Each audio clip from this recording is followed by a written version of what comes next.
Hello, everyone.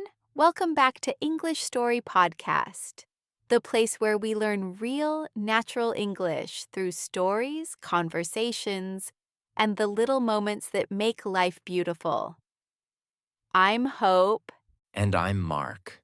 So glad you're here with us today. Whether you're listening on your morning walk, during a quiet coffee break, or while dreaming of your next getaway, we're happy to share this time with you. Today's episode is all about a place that lives in your heart. Maybe it's a cozy corner of your home, a cafe you visit every Sunday, or a beach you visited once and never forgot. We're going to talk about your favorite place, and more importantly, how to describe it in English so vividly that someone can almost see it, smell it, and feel it too. Because describing a place isn't just about saying it's nice, it's about sharing a feeling. And when you can do that in English, you connect with people on a deeper level. Whether you're traveling, writing, making friends, or even looking for a new apartment. Exactly. So let's start with a simple question, Mark. What's your favorite place in the whole world, and why?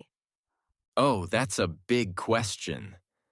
But if I had to choose, I'd say it's the old library in my hometown.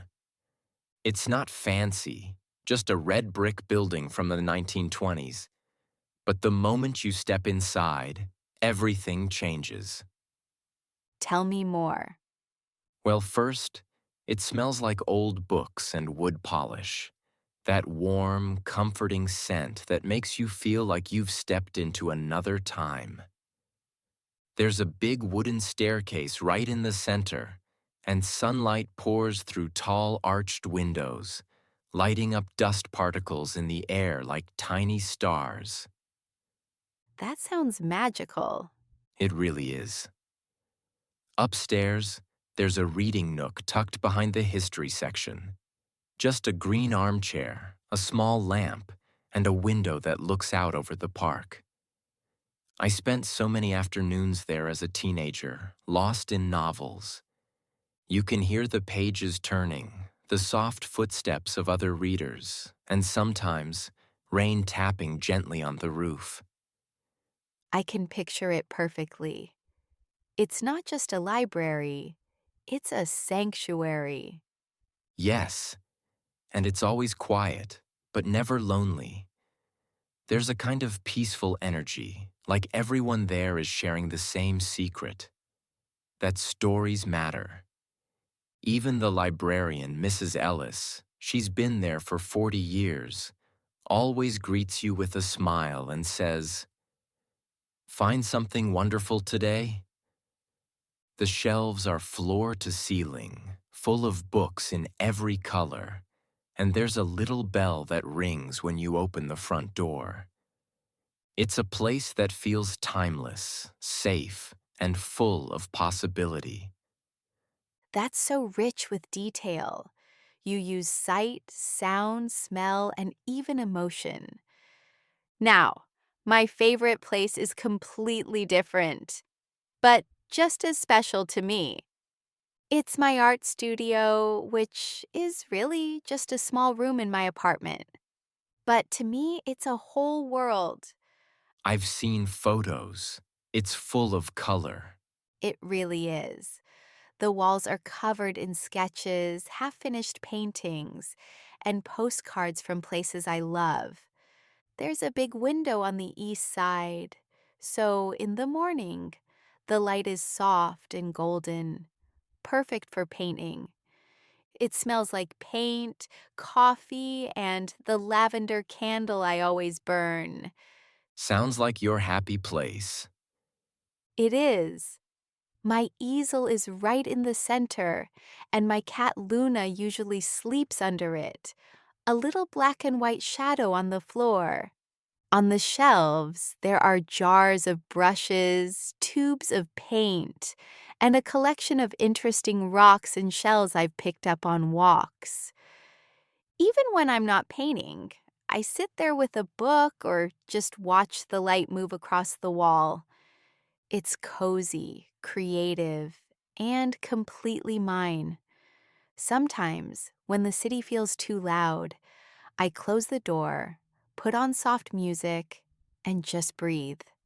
In that room, I feel like I can be my truest self. You didn't just describe a room, you described a feeling. That's the power of sensory language. Exactly! And that's what we want to help you do today. When you describe your favorite place in English, try to use your five senses. Sight, the walls are covered in. The light is soft. Sound, you can hear birds singing. It's quiet, except for smell. It smells like fresh bread. There's a scent of pine trees. Touch, the sofa is soft and worn. The stone path is cool underfoot. Taste, if relevant. The air tastes salty near the ocean. And don't forget prepositions of place. They help paint the layout clearly. The chair is next to the window. There's a garden behind the house. The cafe is across from the park. My desk is tucked in the corner. The river runs through the town.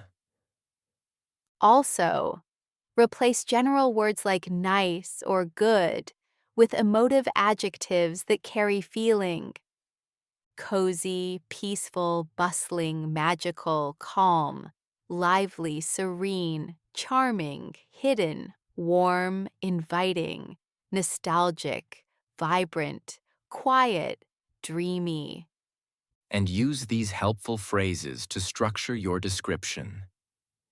It's known for.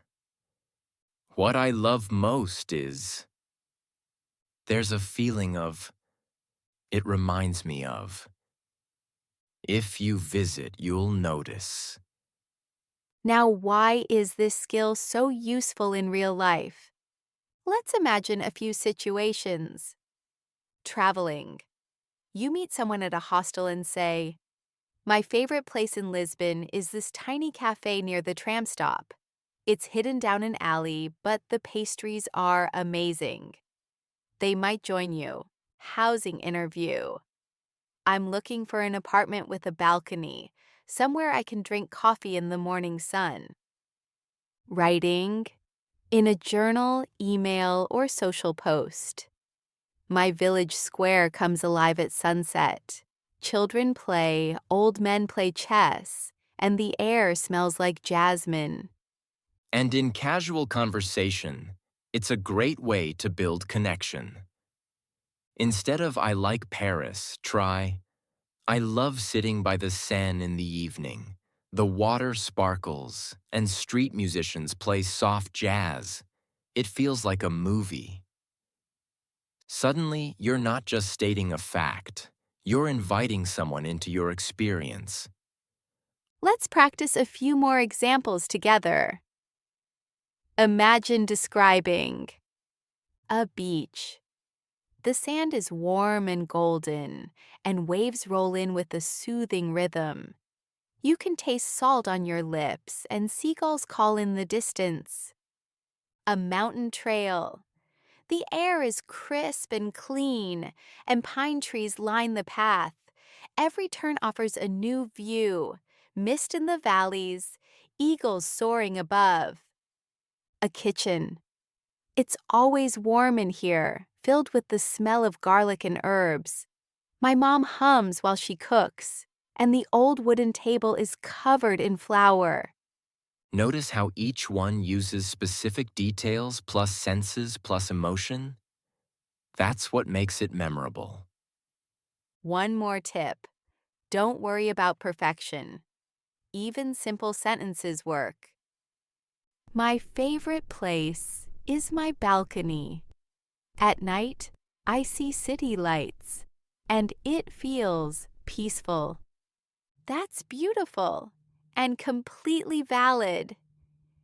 Yes, language is about sharing your truth, not impressing anyone.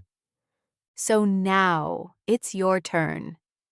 In the comments below, tell us, what's your favorite place? Describe it in just 2 to 3 sentences in English.